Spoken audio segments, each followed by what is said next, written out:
1701, England. On the fringes of London, two men look out on the River Thames, where they see the body of a caged dead man hanging from a wooden post. They both grimace in unison as the wind carries the awful stench of decomposition into their nostrils. It's a sight to behold, so savage in nature and yet the law of the land. The horror the men feel at this monstrous sight is intentional. The message is clear. All those that break our laws will end up like this, swinging on the gibbet until the flesh has fallen from their bones. The caged dead man was the pirate hunter turned pirate himself, William Kidd. Kidd was once a friend to the rich and powerful in England, whom he served as a privateer. Kidd was also once a darling to those he served across the pond in the New World, but he fell out of favor after his brand of violent entrepreneurship served mainly himself and his men. He was convicted of murder and 5 counts of piracy and hanged on May 23rd at London's Execution Dock. This was a place near the Thames where close to 400 pirates and smugglers were strung up until death, often a slow form of hanging since there was no neck-breaking drop. These were public events. They were supposed to act as a kind of dark entertainment for the public, just as tabloid newspapers titillate people today with stories of crime and punishment. As one person wrote back in the 1700s, immense crowds of spectators would turn up to watch the hangings. When Kidd got his turn, things didn't exactly go to plan. On the first attempt, the rope snapped, which gave rise to shouts and jeers from the maddening crowd. They said it was a sign from above and Kidd should be released. He wasn't. The spectacle of violence for the public was seen as the best way of deterring criminal acts. The more barbaric, the better, was the reasoning. Sometimes tens of thousands of people saw the execution, which made the authorities happy.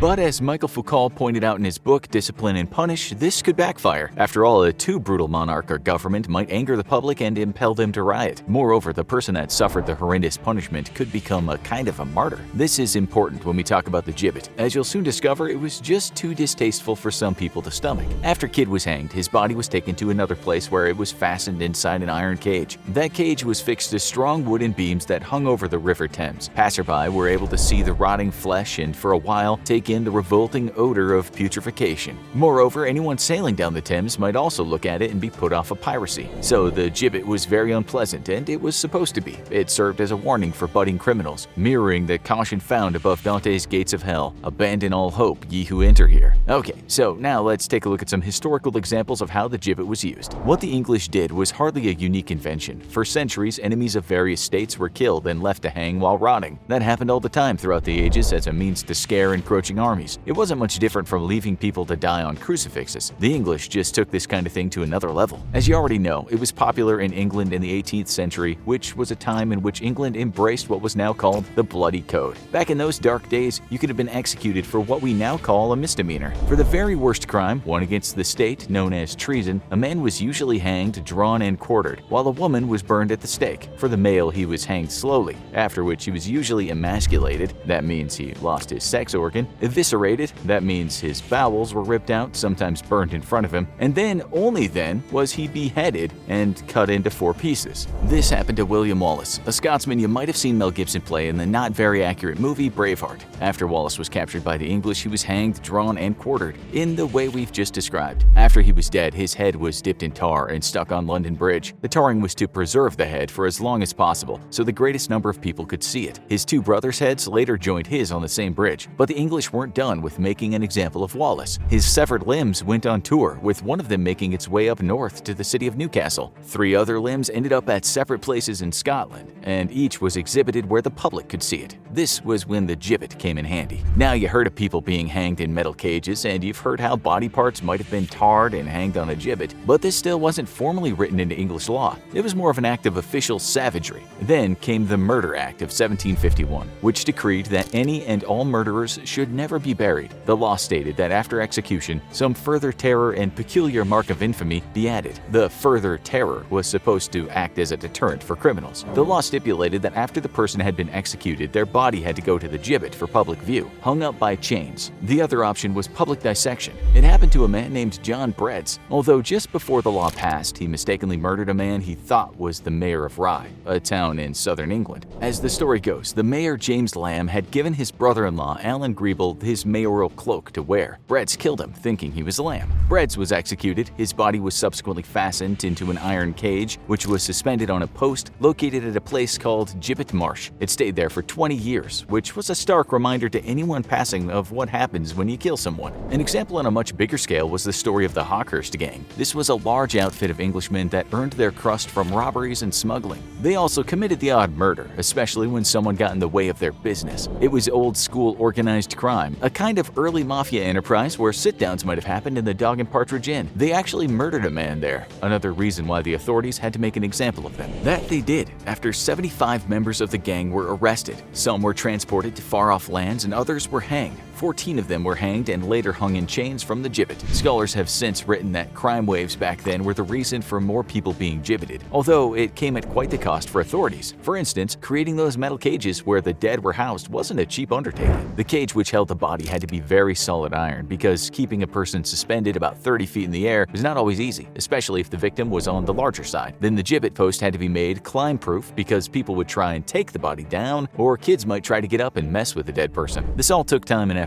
Historians now say there was never a one-size-fits-all with the cages, and so blacksmiths had to measure the condemned so they might create the perfect cage. Some of them certainly didn't look easy to make, and blacksmiths weren't exactly trained to make them. Sometimes those cages were made to be slightly adjustable, and that came at more of a cost, as did the fact that authorities asked the blacksmiths to make them so they swung in the wind. We actually found historical records showing the costs of gibbeting in the mid-18th century. A carpenter named Richard Goodman charged 17 pounds 14 shillings for wood beams used for 3 gibbets. He charged some more for transportation and fixing them in the ground. Using a currency calculator, the value of 17 pounds in today's money would be close to 5,000 pounds or about 6,900 US dollars. James Beating seemed to offer a pretty good deal, charging just 8 pounds 4 shillings for one wooden post, the iron cage, as well as the chains. Maybe he advertised his service as a one-stop shop. There are other records of skilled men refusing to do any work because they thought the practice was too barbaric. As we said, a lot of people in England did not want to walk down the street for months or years to have to look up at the remains of a dead person. Such was the case with a man named John Swan, who was hanged in 1752 for murder. He was then hung with chains from the gibbet, but the authorities said the location wasn't ideal because it was in full view of some gentleman's house on the forest. They moved Mr. Swan to a place called Bucket's Hill, only for more gentlemen to complain about the ghastly sight. The authorities finally agreed on the place where the crime had taken place. A similar thing happened when Abraham Toll and William Hawkins were strung up in Berkshire. A wealthy local woman known only as Miss Brocas of Beaurepaire said passing the gibbet on her daily drives in her carriage was very distressing. She was rich enough to get the thing moved. Not only that, families of people in the gibbet could be expected to see their loved ones for years, decades even. There was always a reminder for them of their loss and the shame they felt about what their loved one had done. Can you imagine having to walk past your dead brother every day? What also happened was animals would enjoy the flesh of the condemned, and after a while, bits of them would drop onto the floor. Once the flesh was gone, sometimes bones would spill out of the cage. It certainly wasn't cool when you had to take your children past the gibbet site. In the end, only the larger bones and the skull were left in the cage, which also didn't look too pleasant for the more sensitive folks. When people picked up the newspaper and read these lines, many of them thought, "Oh God, not another one." One newspaper printed this: "Yesterday morning, about 8 o'clock, Richard Ashcraft and John Cook, the 2 smugglers, were carried under a strong detachment of the guards from Newgate to Tyburn and executed pursuant to their sentence, after which their bodies were hung on a gibbet at Shepherd's Bush." This is a very busy part of London today, but in the past it was where shepherds left their sheep when heading to market. Main roads ran out of there, and where you might come across the BBC today, back then you could have found a series of gibbets holding cages of dead men. In fact, several locations around London were chosen, usually ones that were major routes for travelers. We won't go into all the cases we found in London, but we'll add that if you lived in that city in the mid-1700s or early 1800s and you traveled a fair bit, there was a good chance you saw a fair few dangling cadavers. It was almost unavoidable. Smugglers, highwaymen, murderers were aplenty, and many of them did not go quietly into the night after they were executed. It didn't just happen in London either. Up north in Durham, a miner named William Jobling murdered colliery owner and local magistrate Nicholas Fairless. He was hanged and paraded around the town, after which he was gibbeted. There is a clear description that exists of how it went down. It goes like this: the body was encased in flat bars of iron of 2.5 inches in breadth. The feet were placed in stirrups, from which a bar of iron went up each side of the head and ended in a ring by which he was suspended. A bar from the collar went down to the breast and another down the back. Much has been written about this story. The victim was a mine owner at the time when miners were treated worse than animals, and the perpetrator started working in those mines around the age of 10.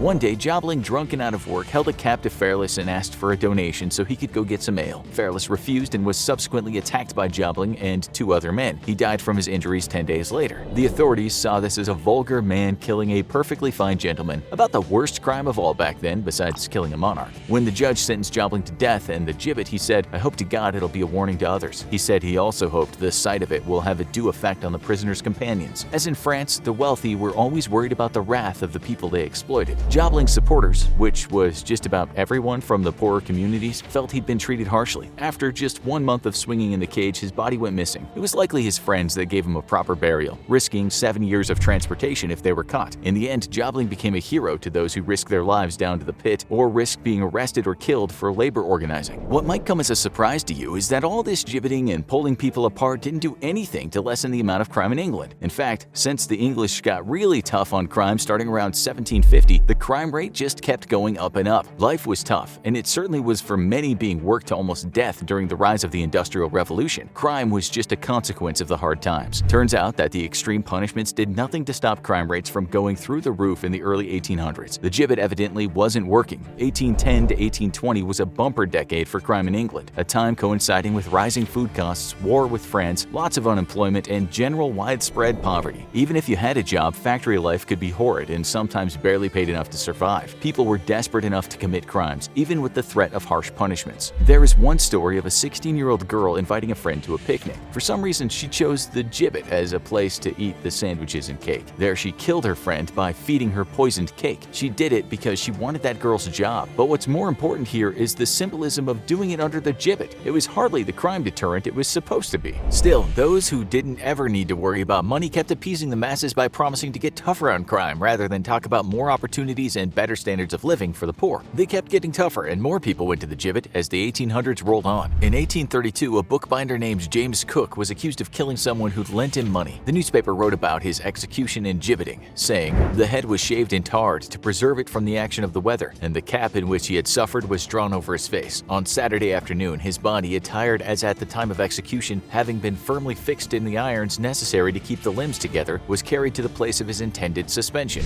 The vast majority of the thousands of people who turned up to watch this spectacle were appalled by what they saw. They said as much to the authorities, talking about English barbarism and relics from a darker past. People echoed those sentiments all over England, which was one reason why the English stopped doing it. Human rights was starting to become a thing. In 1837, Australians said the same thing after they saw the rotting body of murderer John Mackay hanging from a gibbet. There were other instances of gibbeting around the world, mainly in places where the English had landed and conquered. One case that stands out is the case of the husband killer, Marie-Joseph Corriveau. This takes us to Canada, when in 1760 the British defeated France and conquered what was then called New France. The victory meant it was the Brits who investigated the crimes in Quebec City, one which led to Lady Corriveau being executed. The English wanted to make an example of her, so they gibbeted her too. Her specially made iron cage exists today. She was executed by hanging on April 18th, and then her body was hung up for the public to see on the junction of the streets that are now called St. Joseph Street and de l'Entente Boulevard. It was up there for just over a month, taken down because too many people complained about the stink and the sight of a rotting corpse. This was a strange case from the start, since the English did not put condemned women in the gibbet. Why, you might wonder? It seems the Brits were rather coy about putting a woman's body up there where her private parts were exposed. Considering she'd just been killed and was supposed to rot in a cage, it's perplexing to us modern folks that this would bother the English and breach their finely crafted rules on common decency. France was no better, sometimes burying women alive because hanging them was rude. As for the gibbeting of African slaves in some of Britain's colonies, this was even worse. In 1736, in Antigua, 6 slaves were gibbeted alive, meaning they hung up in the air until they died from thirst, hunger, and exposure. There are many cases around the same time of white plantation owners doing the same to slaves in Jamaica, both men and women. We also found one report that said slaves in what would become the United States had rebelled, which led to men being hung alive in chains in the town in New York City. Now, you need to watch executions that went horribly wrong. Or have a look at this.